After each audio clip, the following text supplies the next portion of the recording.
Hello friends, स्वागत है आपका हमारे यूट्यूब चैनल रोजगार विद अयान में। फ्रेंड्स, गवर्नमेंट डिपार्टमेंट की तरफ से एक नया विज्ञापन जारी किया गया है जिसमें कैंडिडेट से एप्लीकेशन मांगी गई है। पूरी तरीके से परमानेंट पोस्ट है और इसमें ग्रेजुएट कैंडिडेट सभी लोग इस पोस्ट पर आवेदन कर सकते हैं, मेल फीमेल सभी लोग। तो आइए देख लेते हैं इसके लिए एजुकेशन क्वालिफ़िकेशन क्या रहने वाली है, किस प्रकार से आपको आवेदन करना है, फ़ीस चार्ज वगैरह क्या है और एग्ज़ाम वगैरह कंडक्ट कराया जाएगा या फिर इंटरव्यू के माध्यम से सिलेक्शन प्रोसेस होगा। तो आइए इसकी सारी डिटेल हम देख लेते हैं। भौतिक अनुसंधान प्रयोगशाला, भारत सरकार अंतरिक्ष विभाग की तरफ से, नवरंगपुरा, अहमदाबाद। और एडवर्टाइजमेंट नंबर है आपका 5/2024 एंड ये नोटिस आपका रिलीज़ हुआ है 9 मार्च 2024 को। रिक्रूटमेंट है ऑफ असिस्टेंट के पोस्ट पर और जूनियर पर्सनल असिस्टेंट के पद पर, यानी 2 टाइप की वैकेंसी है। एक तो सहायक की भर्ती है और एक कनिष्ठ व्यक्तिक सहायक की भर्ती है, जिसके लिए कैंडिडेट से एप्लीकेशन मांगी गई है। तो अब हम देख लेते हैं टोटल नंबर ऑफ वैकेंसी वगैरह, पे स्केल वगैरह क्या रहने वाला है। तो जो असिस्टेंट का पद है उसके लिए आपकी 10 वैकेंसी है और जो जूनियर पर्सनल असिस्टेंट की पोस्ट है इसके लिए आपकी टोटल 6 वैकेंसी है। कैटेगरी वाइज डिवाइड की गई है। असिस्टेंट की पोस्ट में अनरिजर्व के लिए 6 वैकेंसी है, ओबीसी के लिए 2 है और एससी के लिए कोई वैकेंसी नहीं है, एसटी के लिए 2 है। और इसी प्रकार से जूनियर पर्सनल असिस्टेंट के लिए अनरिजर्व के लिए 4 वैकेंसी है, ओबीसी के लिए 1 है और एससी के लिए 1 है, एसटी के लिए कोई वैकेंसी नहीं है। तो असिस्टेंट की पोस्ट के लिए जो पे लेवल 4 की जॉब है और इसमें जो आपकी मंथली सैलरी बनने वाली है वो 25,500 से स्टार्टिंग हो जाएगा। बाकी जो आपकी जूनियर पर्सनल असिस्टेंट का पे लेवल है वो पे लेवल 4 की जॉब है। इसमें आपकी जो मंथली सैलरी स्टार्टिंग है वो भी आपकी 25,500 रुपीज़ से स्टार्ट हो जाएगा और आगे चलकर ये 81,100 रुपीज़ मतलब बनेगी आगे चलकर। तो आप देख लेते हैं कि इसके लिए एजुकेशन क्वालिफ़िकेशन वगैरह क्या है और किस प्रकार से आपका सिलेक्शन वगैरह होगा। तो असिस्टेंट की पोस्ट के लिए आपने किसी भी मान्यता प्राप्त विश्वविद्यालय से मतलब ग्रेजुएट होना चाहिए आपका 60% अंकों के साथ और CGPA of 6.32 on a 10 point scale as declared by the any recognised university, यानी किसी रिकॉग्नाइज्ड यूनिवर्सिटी से आपने जो है मान्यता प्राप्त विश्वविद्यालय से 60% अंकों के साथ आपने ग्रेजुएशन किया हुआ हो तो आप इस पोस्ट के लिए एलिजिबल हैं और अप्लाई कर सकते हैं। साथ ही साथ आपको कंप्यूटर में प्रोफिशेंसी होनी चाहिए और इसके लिए आपका रिटन टेस्ट होगा, साथ ही साथ आपका स्किल टेस्ट होगा और जो है कंप्यूटर लिटरेसी का भी टेस्ट होगा। बाकी आगे है जूनियर पर्सनल असिस्टेंट की पोस्ट, तो इसके लिए भी आपने ग्रेजुएशन किया हुआ मिनिमम 60% अंकों के साथ CGPA of 6.32 on a 10 points scale किसी रिकॉग्नाइज्ड यूनिवर्सिटी वगैरह से आपने किया हुआ हो। तो इसके लिए आगे क्या जो है क्वालिफ़िकेशन है, इसमें आपने अंग्रेज़ी आशुलिपि आनी चाहिए, यानी आपका जो है इंग्लिश स्टेनोग्राफी में 60 वर्ड पर मिनट आपकी मिनिमम स्पीड होनी चाहिए। साथ ही साथ आपको कंप्यूटर की प्रोफिशेंसी भी आनी चाहिए, तब आप इस पोस्ट के लिए एलिजिबल हैं। बाकी इसमें और करके और भी कंडीशन यहाँ पे दी गई हैं, तो आप जिस भी कंडीशन को पूरा करते हो तो आप इसके लिए एलिजिबल हैं और अप्लाई कर सकते हैं। यहाँ पर आपको स्टेनोटाइपिस्ट स्टेनोग्राफर के रूप में 1 ईयर का एक्सपीरियंस होना चाहिए।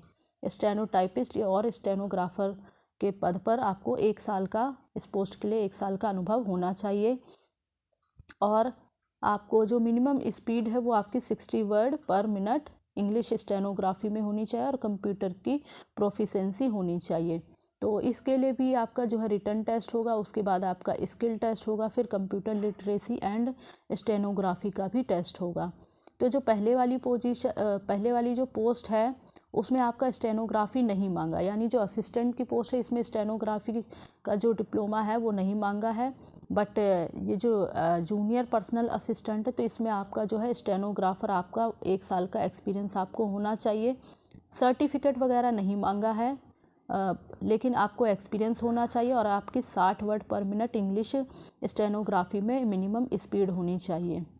तो बाकी आगे देख लेते हैं हम।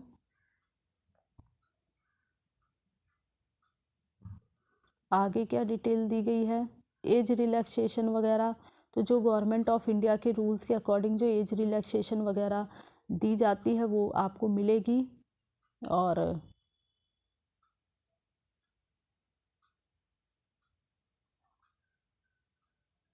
नोट करके यहाँ पे कुछ दिया गया है, the above vacancies include backlog reserve vacancies of earlier years.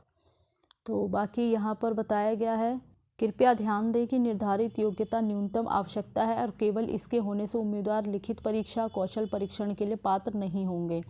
प्राप्त ऑनलाइन आवेदनों के आधार पर आगे की प्रक्रिया के लिए उम्मीदवारों को चुनने के लिए प्रारंभिक स्क्रीनिंग टेस्ट किया जा सकता है। आवश्यक योग्यता में प्राप्त अंकों का उच्चतर कट ऑफ प्रतिशत तय करके PRL प्रारंभिक स्क्रीनिंग की पद्धति अपना सकती है। और यह ध्यान रखें कि चयन का उपरोक्त मोड समय समय पर भारत सरकार अंतरिक्ष विभाग के आदेश के अनुसार बदल सकता है। एज लिमिट क्या रहने वाली है, तो मिनिमम एज आपकी 18 साल है, मैक्सिमम एज आपकी 28 साल है। और अनुसूचित जाति अनुसूचित जनजाति उम्मीदवारों के लिए अधिकतम एज जो है वो 33 साल है। और बाकी OBC कैंडिडेट के लिए जो अधिकतम एज है वो 31 वर्ष है। और बाकी एज जो आपकी काउंट होगी वो आपकी 31 मार्च 2024 के बेस पर आपकी एज काउंट होगी। और इसमें बताया गया है कि केंद्र सरकार के अधीन सभी सिविल पदों और सेवाओं जो कि ऐसी विकलांगता वाले व्यक्तियों द्वारा धारण करने के लिए उपयुक्त है, इसमें सीधी भर्ती के मामले में PWD की ऊपरी आयु सीमा में जो PWD वाले कैंडिडेट हैं उनको 10 साल का एज रिलैक्सेशन मिलेगा। हिंदी में पढ़ने में थोड़ी सी प्रॉब्लम हो जाती है इसमें। बाकी जो SC ST कैंडिडेट हैं उनको 15 साल का एज रिलैक्सेशन मिलेगा। OBC कैंडिडेट को 13 ईयर का एज रिलैक्सेशन। और जो तो इस प्रकार से जो है 13 ईयर का OBC कैंडिडेट के लिए अपर एज में एज रिलैक्सेशन मिल जाएगा।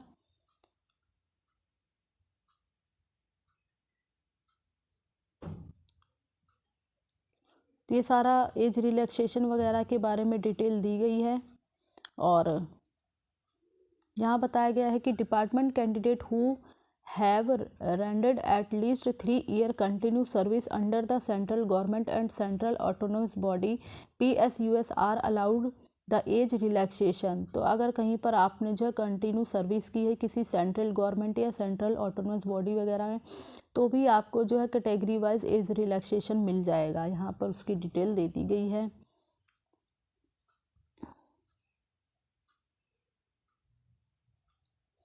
बाकी पे स्केल वगैरह क्या रहने वाला है, तो selected candidate will be appointed as assistant and junior personal assistant in level 4 की जॉब है।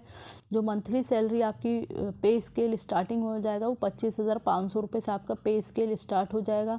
मिनिमम बेसिक पे आपका 25,500 है। बाकी इसमें कुछ जो अलाउंस वगैरह ऐड होंगे, हाउस रेंट वगैरह अलाउंस ऐड यानी HRA वगैरह ऐड होगा, ट्रांसपोर्ट अलाउंस वगैरह ऐड होगा, तो उससे जो है आपकी अच्छी सैलरी बन जाएगी। फीस वगैरह क्या रखी गई है, तो इसमें आवेदन शुल्क 100 रुपये लिया जाएगा। प्रारंभ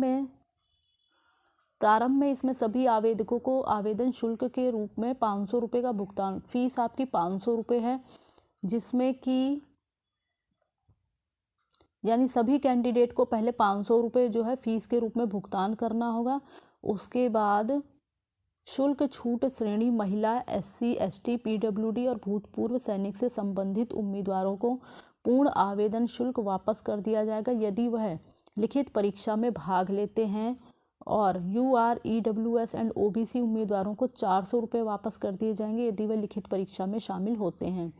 तो इसमें पहले सभी कैंडिडेट को 500 रुपये जो है फीस जमा करानी पड़ेगी। उसके बाद जो महिला कैंडिडेट हैं, SC ST और PWD और भूतपूर्व सैनिक हैं, अगर वो रिटर्न एग्ज़ाम क्वालिफाई कर लेते हैं तो फिर उनको जो है मतलब उनके शुल्क जो है वापस मिल जाएगा। और जो UR यानी अनरिजर्व कैटेगरी और EWS और OBC वाले कैंडिडेट हैं उनको 400 रुपीज़ वापस मिल जाएंगे अगर वो रिटर्न एग्ज़ाम क्वालिफाई कर लेते हैं। बाकी उन सभी उम्मीदवारों को आवेदन शुल्क वापस नहीं मिलेगा जो लिखित परीक्षा में शामिल नहीं होंगे। और ऑनलाइन आवेदन करते समय रिफंड प्राप्त करने के लिए उम्मीदवारों को IFSC कोड के साथ सही बैंक खाते का विवरण प्रस्तुत करना होगा। महिलाओं को छोड़कर सभी शुल्क मुक्त श्रेणियों को रिफंड प्राप्त करने के लिए प्रासंगिक प्रमाण पत्र SC ST PWD access upload करना होगा। बाकी आगे क्या डिटेल दी गई है,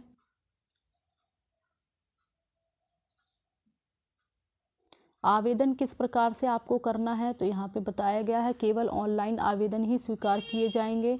और ये पोर्टल वगैरह दिया गया है। तो यहाँ पे पहले आपको रजिस्ट्रेशन कराना होगा। और ऑनलाइन आवेदन प्राप्त करने का लिंक 9 मार्च 2024 से सुबह 10 बजे से स्टार्ट हो चुका है और 31 मार्च 2024 लास्ट डेट है। तो आप 31 मार्च 2024 से पहले आवेदन कर दें। केवल ऑनलाइन के माध्यम से ही आपको आवेदन करना है। लिंक ऊपर दिया गया है, यहाँ पर ये लिंक आपको दिया गया है। बाकी पंजीकरण और आवेदन सफलतापूर्वक जमा करने पर आवेदक को एक ऑनलाइन पंजीकरण संख्या और ईमेल द्वारा प्रदान किया जाएगा जिसे भविष्य में उन्हें संभाल कर रखना होगा। बाकी कैंडिडेट को अपना वैध ईमेल आईडी और मोबाइल नंबर वगैरह ज़रूर देना होगा, क्योंकि जो भी रिटर्न एग्ज़ाम या स्किल टेस्ट से रिलेटेड इन्फॉर्मेशन होगी या फिर आपका जो भी एडमिट कार्ड वगैरह होगा तो वो आपको जो है आपके नंबर पर या फिर मेल वगैरह पर भेज दिया जाएगा। और साथ ही साथ आपको मतलब इनकी जो स्कूल की ऑफिशियल वेबसाइट है वो भी आपको समय समय पर चेक करनी होगी ताकि कोई भी इन्फॉर्मेशन हो वो आपको टाइम से मिलती रहे। बाकी इसमें बताया गया है the online application has to be invariably uploaded with, तो आपको क्या क्या अपलोड करना है। अनुसूचित जाति अनुसूचित जनजाति यानी SC ST OBC कैंडिडेट को अपना कास्ट सर्टिफिकेट वगैरह जो है अपलोड करना होगा। PWD कैंडिडेट हैं तो उसका प्रमाण पत्र वगैरह एंड ये सब आपको जो है अपलोड करना। एक्स सर्विस मैन है तो उसकी भी आपको सेल्फ अटेस्टेड एक कॉपी अपलोड करनी होगी। तो आप ये डिटेल पढ़ लें, उसके बाद ही आवेदन करें। और अनेक पदों के लिए आवेदन, तो एप्लीकेशन फॉर मल्टीपल पोस्ट, तो भाई अलग अलग पदों के लिए अलग प्रकार से आपको आवेदन करना होगा और प्रत्येक पद के लिए अलग से आवेदन शुल्क भी जमा होगा। प्रोसेस क्या रहने वाला है, तो इसमें जो भी कैंडिडेट सेलेक्ट किए जाएंगे उनका रिटर्न एग्ज़ाम वगैरह होगा, फिर स्किल टेस्ट होगा। तो इसी के माध्यम से आपका जो है फाइनल सिलेक्शन होगा। उसके बाद ऑनलाइन आवेदन के आधार पर आपकी प्रारंभिक स्क्रीनिंग होगी और बाकी जो भी कैंडिडेट के आवेदन करने की संख्या है मतलब संख्या के आधार पर मतलब जो भी टेस्ट वगैरह है वो कराया जाएगा। और यहाँ पर ये भी बताया गया है कि आपके जो रिटर्न एग्ज़ाम वाले सेंटर्स वगैरह हैं वो आपके कहाँ कहाँ पड़ेंगे। अहमदाबाद, बेंगलोर, चंडीगढ़, दिल्ली, हैदराबाद, कोलकाता, लखनऊ, शिलांग, तिरुवनंतपुरम और उदयपुर। तो ये 10 स्थान ऐसे हैं जहाँ पर आपका रिटर्न एग्ज़ाम वगैरह कराया जाएगा। तो इसे भी आप देख लें। और उम्मीदवार को पहली और दूसरी प्राथमिकता के रूप में किन्हीं 2 परीक्षा केंद्रों का चयन करना होगा। बाकी यहाँ पे बताया गया है कि परीक्षा जो है वो आपकी 2 घंटे की होगी और PWD वाले कैंडिडेट हैं तो उन्हें प्रति घंटे 20 मिनट का प्रतिपूरक समय दिया जाएगा। तो ये आपको समय वगैरह बता दिया गया है। और आगे देख लेते हैं आगे क्या इन्फॉर्मेशन है। यात्रा भत्ता वगैरह बताया गया है for all candidate for skill test वगैरह, तो जो भी यात्रा भत्ता वगैरह होगा वो आपको दे दिया जाएगा। और आगे देखते हैं तो आप किस किस कंडीशन में आप जो है एलिजिबल हैं, अप्लाई कर सकते हैं। भारत के नागरिक हों, बाकी जो रिक्तियों की संख्या है वो अनंतम है। तो ये कुछ इनके पॉइंट्स दिए गए हैं।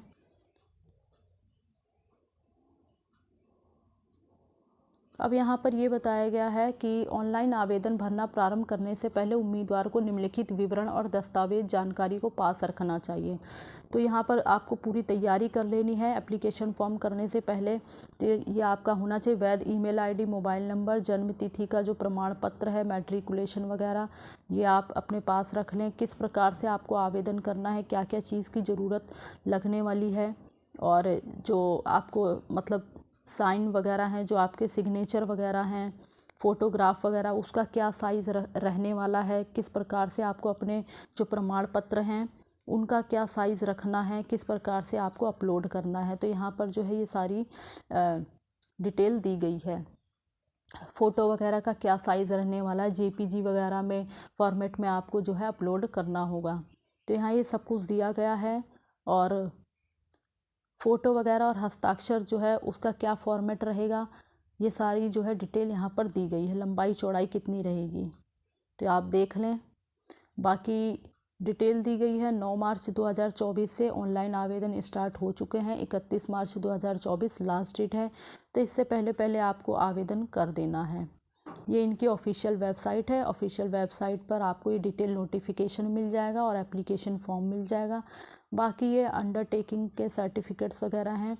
तो जो भी कैंडिडेट जिस भी कैटेगरी से बिलोंग करते हैं तो ये अंडरटेकिंग वगैरह इनको करनी होगी। और आगे देखते और क्या इन्फॉर्मेशन दी गई है। तो ये सिलेबस वगैरह दिया गया है। एग्ज़ाम पैटर्न फॉर असिस्टेंट, तो एग्ज़ाम पैटर्न फॉर असिस्टेंट की पोस्ट के लिए सिलेबस दिया गया है। जनरल इंग्लिश से क्वेश्चन आएंगे और quantitative aptitude, general intelligence and reasoning ability and general knowledge. तो इसमें इंग्लिश से आपके 50 क्वेश्चन आएंगे, क्वांटिटिव एप्टीट्यूड से 50 क्वेश्चन आएंगे, जनरल इंटेलिजेंस रीजनिंग से 50 क्वेश्चन और जनरल नॉलेज से 50 क्वेश्चन। मतलब टोटल 200 क्वेश्चंस होंगे 200 मार्क्स के। और टाइम पीरियड आपको मिलेगा 120 मिनट का। बाकी इसमें ऑब्जेक्टिव टाइप आपका पेपर होगा। हर एक क्वेश्चन आपका 1 नंबर का होगा और नेगेटिव मार्किंग भी है, जिसमें कि आपका पर गलत उत्तर पर 0.25 मार्क्स आपका कट हो जाएगा। तो ये डिटेल में आपका सिलेबस दिया गया है, आप इसे ज़रूर पढ़ लें। उसके बाद ही आप जो है अप्लाई करें, किस प्रकार से आपको तैयारी वगैरह करनी है। Skill test on computer of assistant, तो स्किल टेस्ट वगैरह आपका जो रहने वाला है उसमें आपको कितने वर्ड मिनट वगैरह, क्या स्पीड होगी, क्या क्या आपसे पूछा जाएगा, तो ये सारी डिटेल यहाँ पे दी गई है। कितने पॉइंट्स आपके रहने वाले हैं, तो MS एक्सेल से 35 मार्क्स का होगा एंड MS पावर पॉइंट से 30 मार्क्स का पूछा जाएगा। तो ये सारा दिया गया है। और अब जो है सिलेक्शन प्रोसेस, एग्ज़ाम पैटर्न दिया गया है। Syllabus for the post of junior personal assistant के लिए, तो उनका भी रिटन एग्ज़ाम होगा जिसमें MCQ टाइप क्वेश्चंस पूछे जाएंगे। 120 मिनट आपको मिलेंगे।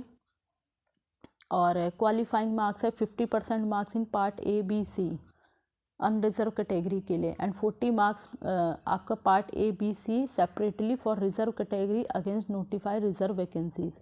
और इसमें भी आपका जो है पहले रिटन टेस्ट होगा, उसके बाद आपका स्किल टेस्ट होगा, उसके बाद कंप्यूटर लिटरेसी टेस्ट होगा और फिर स्टेनोग्राफी टेस्ट होगा।